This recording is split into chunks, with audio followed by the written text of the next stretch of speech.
Versailles is not just a palace, it is the ambition of one man who sought to turn stone and greenery into a symbol of absolute immortality.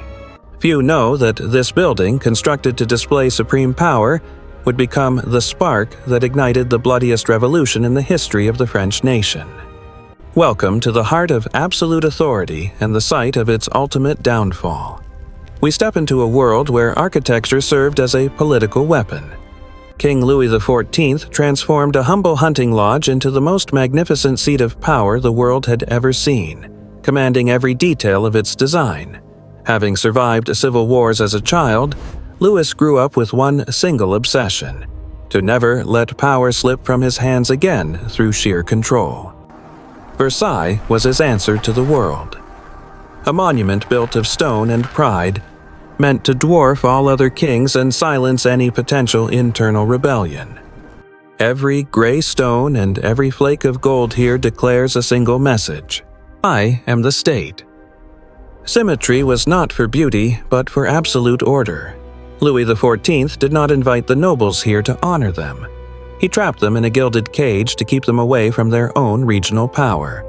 With 1,200 fireplaces and a staff of thousands, the sheer scale of the palace was designed to bankrupt anyone who dared to compete with him. Far from the streets of Paris, the aristocracy was forced to live in cramped quarters, vying for the honor of holding the king's candle at night. Life here was a series of complex rituals where the smallest gesture from the king could make or break a family's fortune and social standing forever. Behind the glamour lay a labyrinth of secrets and whispers. Nobles traded their freedom for the illusion of influence, while the king watched every move they made. The power was concentrated in a single point: the king's bedroom. Everything in Versailles gravitated toward his person, creating a solar system with one central sun. To control the space was to control the people. Louis redefined the landscape of France by forcing the elite to abandon their lands for his court. The silence of these halls today masks the frantic energy of the past, where thousand-page etiquette books governed every breath and every single step taken. He cast himself as a god among men. Every statue and painting was a piece of propaganda designed to cement his image as the eternal ruler. History was rewritten in these galleries. Every war won and every territory gained was attributed to the singular brilliance of the great Sun King himself. The cost of this arrogance was measured in more than just money. It was measured in the total submission of the French spirit to one crown. By the time the architecture was complete, the cage was shut. The king had achieved his dream of total control, but at a staggering price. We enter the Hall of Mirrors, the most legendary space in the palace. Here, light and wealth converge to create an illusion of infinite royal power. 20,000 candles were lit here for grand balls, turning night into day and making the crystals weep with the heat of 1,000 flames. In this hall, the king was everywhere. The mirrors captured his image and multiplied it, ensuring that no one could escape his overwhelming, radiant presence. It was a room designed to intimidate. Foreign ambassadors had to walk the entire length of this hall just to reach the king's distant throne. The paintings above tell the story of Louis's reign, depicting him as a Roman emperor, a conqueror of nations, and the bringer of absolute peace. But mirrors also reflect solitude. Amidst the thousands of guests, the king remained a man apart, isolated by the very grandeur he had created around himself.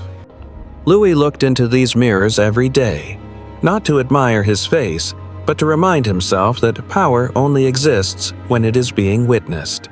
He became an image of himself, a captive of his own theater. The Hall of Mirrors was the ultimate stage for the performance of kingship. As the sun sets, the mirrors grow cold. The light that once defined the French monarchy begins to fade, hinting at the darkness waiting outside. But the king's control did not stop at these walls. He stepped outside, and even nature itself was forced to bow before his iron will. At Versailles, nature was an enemy to be conquered. 800 hectares of swamp were transformed into a paradise of perfect mathematical green geometry. The Apollo fountain represents the king himself, rising each day to bring light to the world, commanding the very elements of water and wind. 200,000 trees were planted and meticulously maintained. No tree was allowed to grow according to its own nature, and everything followed the king's design. The complex hydraulic systems were a marvel of the age, pumping water from miles away just to fuel the king's obsession with grand displays. The canal was so large that miniature warships once sailed upon it, staged battles for the amusement of a court that had forgotten the real world. Every path led to a discovery, a hidden grove or a secret statue, all part of a vast outdoor theater where the king played God. 36,000 workers labored for decades to build this. Many died from malaria in the swamps, a hidden human cost for this artificial Eden. The gardens were a testament to the desire to tame the wild. But beneath the beauty lay the exhaustion of a kingdom taxed to its limit. As the light fails, the gardens become a haunting reminder of the fragility of man-made order against the relentless passage of time and seasons. They stand as silent sentinels of a vanished world, where even the grass had to ask permission to grow under the gaze of the crown. No matter where you stood in these 800 hectares, the palace was always watching you, a constant reminder of who owned the land. The perfection of the gardens was a mask for the rising tensions in the streets of Paris, where the dream of one was the nightmare of many. Behind the golden doors, a different kind of trap was waiting. Luxury was not a reward here. It was a heavy, suffocating golden cage. Inside the private apartments, life was a performance that never ended. Every morning, the queen woke up to a room full of staring aristocrats. For Marie Antoinette, Versailles was a prison of etiquette. She was never alone, her every movement scrutinized by those who secretly despised her foreign origin. While the court indulged in mountainous feasts of sugar and game, the people of France were fighting in the mud for a crust of bread. The debt of the monarchy was growing, fueled by the endless construction and the maintenance of a lifestyle that no longer had a purpose. Rumors of the queen's extravagance spread like wildfire through the slums of Paris, turning the palace from a symbol of pride into one of hatred. Time was running out for the Bourbons. Each tick of the royal clocks brought the sounds of the revolution closer to the gilded gates of Versailles. In October 1789, the silence was finally broken. A mob of thousands marched from Paris, their anger fueled by hunger and long-denied justice. The golden cage was about to be shattered. The people had come to reclaim their king and to end the era of absolute royal isolation. Louis XIV and Marie Antoinette left Versailles for the last time, escorted by the very people they had never bothered to truly understand.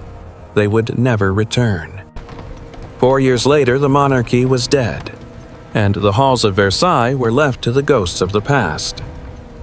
After the revolution, Versailles stood like a hollow shell. Its treasures were sold, its rooms were looted, and its future was completely uncertain for years. It could have been destroyed, a hated monument to tyranny. But history is rarely that simple. The palace refused to disappear into the shadows of time. In 1837, it was saved by King Louis Philippe, who declared it a national museum dedicated to all the glories of the French people. The Hall of Mirrors witnessed history again in 1919 when the treaty ending World War I was signed, reshaping the map of the world. Today, a small army of artisans works tirelessly to keep the palace alive. They heal the wounds of time, one gold flake at a time. Millions now walk where only the chosen few once dared to tread. The palace of the king has finally become the heritage of the entire world. We look up with the same wonder that the nobles once felt, but we see a different story. We see the limits of human ego. Versailles is a lesson carved in stone. It tells us that power can build wonders, but it cannot survive without the consent of the people it rules. As the night falls, the palace glows with a new purpose. It is no longer a seat of command, but a beacon of history and culture. The ghosts of the Bourbons may still haunt these halls, but their power has long since evaporated into the cold, still air of the past. The throne is gone, but the message remains. We are reminded of the fragility of empires and the endurance of the beauty they leave behind them. This space is now a mirror for all of us. It reflects our capacity for greatness and our potential for devastating, self-destructive arrogance and pride. Nature has reclaimed its place. The gardens are no longer a battlefield of will, but a sanctuary where the seasons are allowed to speak freely. Versailles exists in the space between reality and myth.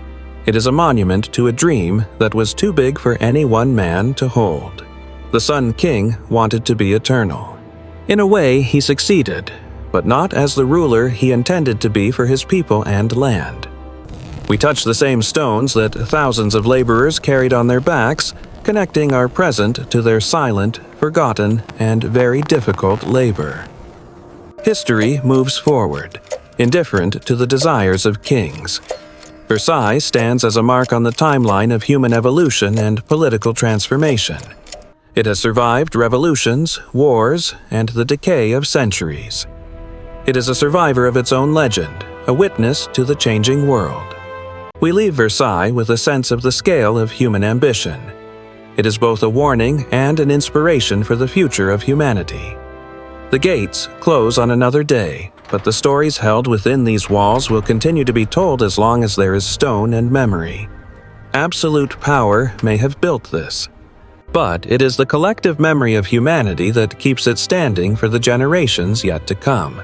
The Sun King is gone, but the light he captured in these mirrors and stones still shines, a testament to the enduring power of human creation.